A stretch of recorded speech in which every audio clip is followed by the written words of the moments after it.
നമസ്കാരം. അറിയാം ജ്യോതിഷം അടുത്ത അധ്യായത്തിലേക്ക് എല്ലാ മാന്യ പ്രേക്ഷകർക്കും സ്വാഗതം. കഴിഞ്ഞ 2 അധ്യായങ്ങളിലും നാം ഭാരതീയ ജ്യോതിഷത്തിലെ ഗുരു പരമ്പരകളെക്കുറിച്ചുള്ള അറിവ് അന്വേഷിക്കുകയായിരുന്നല്ലോ. അതൊരനുസ്മരണമായിരുന്നു എന്ന് കരുതാം. ഇനി നമുക്ക് ഗ്രഹങ്ങൾ എന്താണെന്നും അവയുടെ ഉപഗ്രഹങ്ങൾ, താരാഗ്രഹങ്ങൾ, ഇവയ്ക്ക് മനുഷ്യജീവിതമായുള്ള ബന്ധം തുടങ്ങിയവയെപ്പറ്റി ഒന്ന് അന്വേഷിച്ചറിയാം. വേദകാലം മുതൽ നിലനിന്നു വരുന്ന ജ്യോതിഷത്തിൻ്റെ അടിസ്ഥാന ശിലകളാണ് നവഗ്രഹങ്ങൾ. സൂര്യൻ, ചന്ദ്രൻ, ചൊവ്വ അഥവാ കുജൻ, ബുധൻ, വ്യാഴം, ശുക്രൻ, ശനി, രാഹുകേതുക്കൾ ഇവയാണ് നവഗ്രഹങ്ങൾ. ഇവ ആകാശത്തിൽ ഉദിച്ചും അസ്തമിച്ചും കഴിയുന്ന 9 ഗ്രഹങ്ങളാണ്. കൂടാതെ ഗുളികൻ അഥവാ മാന്തി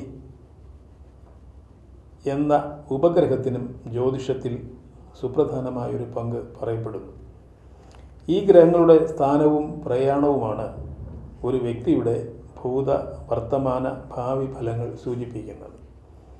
മറ്റു പല ഉപഗ്രഹങ്ങൾ, അതായത് കാലൻ, യമകണ്ഠകൻ, അർത്ഥപ്രഹരൻ, ധൂമൻ, വ്യതിപാതം, പരിവേഷം, ഉപകേതു, ഇന്ദ്രചാപം തുടങ്ങി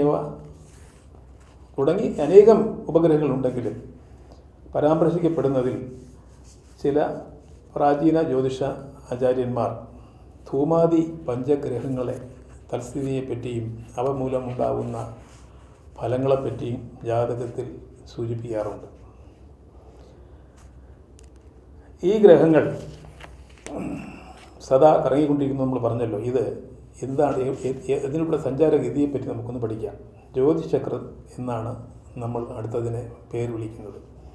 ജ്യോതിഷചക്രം എന്നാൽ മേടം, ഇടവം, മിഥുനം, കർക്കിടകം, ചിങ്ങം, കന്നി, തുലാം, വൃശ്ചികം, ധനു, മകരം, കുംഭം, മീനം എന്നീ പേരുകളിൽ അറിയപ്പെടുന്ന 12 സമഭാഗ ഖണ്ഡങ്ങളാണ്.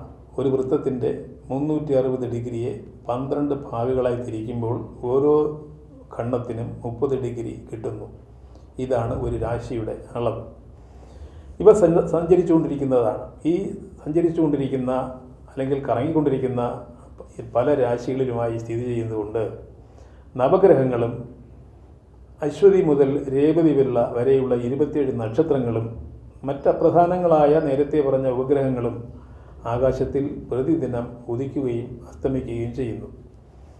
ജ്യോതിശാസ്ത്രത്തിൻ്റെ അല്ലെങ്കിൽ ജ്യോതിഷ പ്രവചനത്തിൻ്റെ സൂക്ഷ്മതയ്ക്കായി കൃത്യമായ സമയം മനസ്സിലാക്കി ഒരു ശിശു ജനിക്കുന്ന സമയമോ അല്ലെങ്കിൽ ഒരു പ്രവൃത്തി തുടങ്ങുന്ന സമയമോ ആ സമയത്ത് ഉദിച്ചു നിൽക്കുന്ന രാശി ഏതാണെന്നും നവഗ്രഹങ്ങളുടെ അപ്പോഴത്തെ സ്ഥിതി ഏതെല്ലാം ഭാഗത്താണെന്നും അപ്പോൾ സ്ഥിതി ചെയ്യുന്ന അത് എവിടെയാണെന്നും മനസ്സിലാക്കി രേഖപ്പെടുത്തുന്നതിനെയാണ് ജാതകമെന്നും മുഹൂർത്തമെന്നും പറയാറുള്ളത്.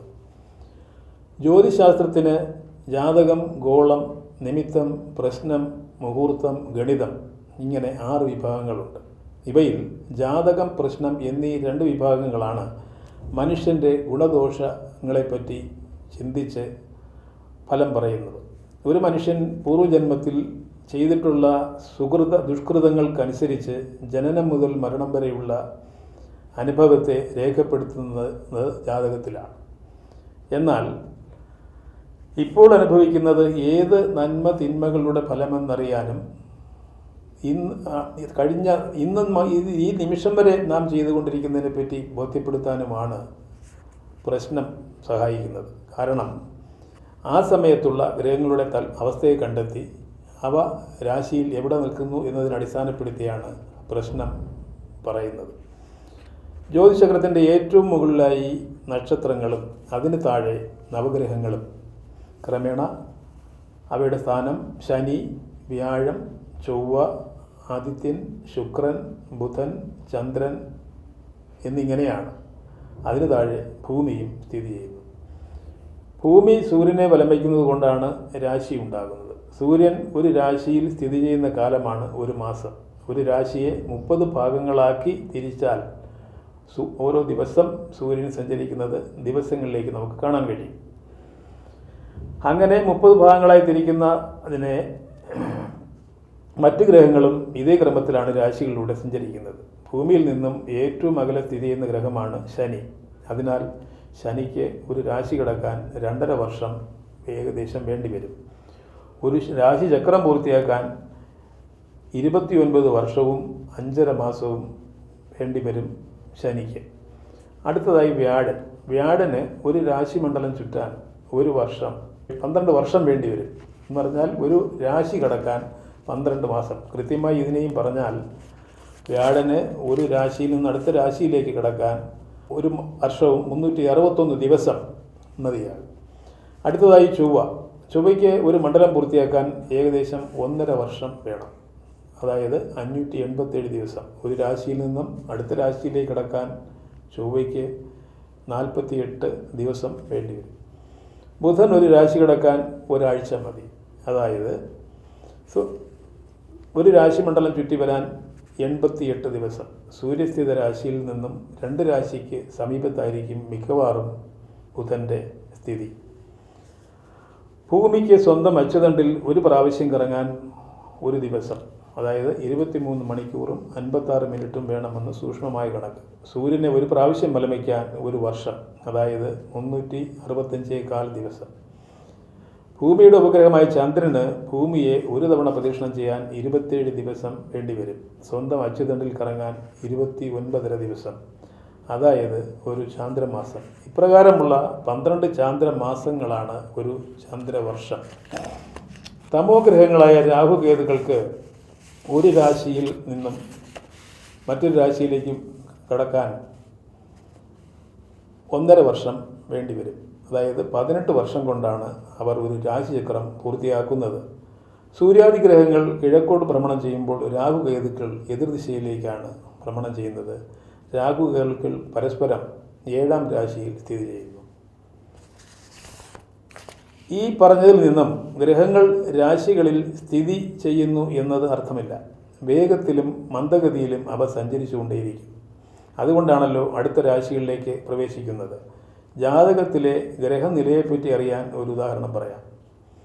വൃത്താകൃതിയിലുള്ള ഒരു സ്റ്റേഡിയത്തിലെ 12 ട്രാക്കുകളിലൂടെ 9 പേർ ഓടിക്കൊണ്ടേയിരിക്കുന്നു. ഇവരുടെ വേഗത പലതരത്തിലാണ്. സ്റ്റേഡിയത്തിൻ്റെ മുകളിൽ നിന്നും താഴേക്ക് ഒരു സ്റ്റിൽ ഫോട്ടോ എടുക്കുമ്പോൾ അവർ ഓരോരുത്തരും ഏത് ഭാഗത്താണ് അപ്പോൾ ഉള്ളതെന്ന് കാണാമല്ലോ. ഇതിനെ രാശിയിലെ ഗ്രഹസ്ഥിതിയായി കണ്ടാൽ മതി. ഇനി നക്ഷത്രങ്ങളുടെ രാശിയുടെ വിഭജനം നോക്കാം. അശ്വതി മുതൽ രേവതി വരെയുള്ള 27 നക്ഷത്രങ്ങൾ 12 രാശിയിലായി നിലകൊള്ളുന്നു.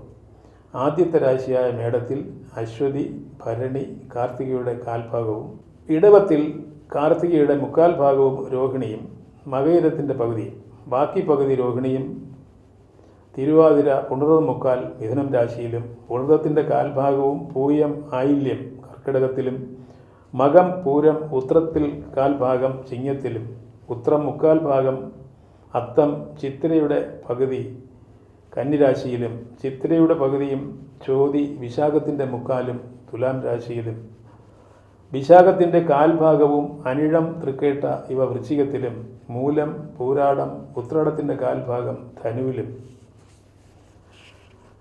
ഉത്രാടത്തിൻ്റെ 3/4 ഭാഗവും തിരുവോണവും അവിട്ടത്തിൻ്റെ അരയും മകരത്തിലും, അവിട്ടത്തിൻ്റെ ബാക്കി ഭാഗവും അരഭാഗവും, ചതയം പൂരുരുട്ടാതി 3/4 ഭാഗവും കുംഭത്തിലും, പൂരുരുട്ടാതിയുടെ 1/4 ഭാഗവും ഉത്രട്ടാതിയും രേവതിയും മീനം രാശിയിലുമായാണ് സ്ഥിതി ചെയ്യുന്നത്. ചന്ദ്രൻ ഭൂമിയെ ചുറ്റുമ്പോൾ ഓരോ രാശിയിലും 2.25 ദിവസം നിൽക്കുന്നു. അങ്ങനെ 2.25 നക്ഷത്രങ്ങളോട് ചന്ദ്രൻ കൂറ് പുലർത്തുന്നു എന്ന് പറയാം. 27 ദിവസം കൊണ്ട് 12 രാശിയും പൂർത്തിയാക്കുന്നു. ചന്ദ്രൻ നിൽക്കുന്ന രാശിയെ അറിയുന്നത് നക്ഷത്രത്തെ അഥവാ നാളിനെ കണക്കാക്കിയും കൂടെയാണ്. ഉദാഹരണം, അശ്വതി, ഭരണി, കാർത്തിക കാൽ മേടം രാശിയിലാണെന്ന് നാം കണ്ടു. ചന്ദ്രൻ പ്രസ്തുത രാശിയിൽ നിൽക്കുന്നതിനാൽ ഈ നക്ഷത്രക്കാർ മേടക്കൂറുകാർ എന്നും അറിയപ്പെടുന്നു. നമസ്കാരം. നമുക്ക് അടുത്ത അധ്യായത്തിൽ രാശി സ്വരൂപം, രാശ്യാധിപന്മാർ തുടങ്ങിയവയെപ്പറ്റി അറിയാം.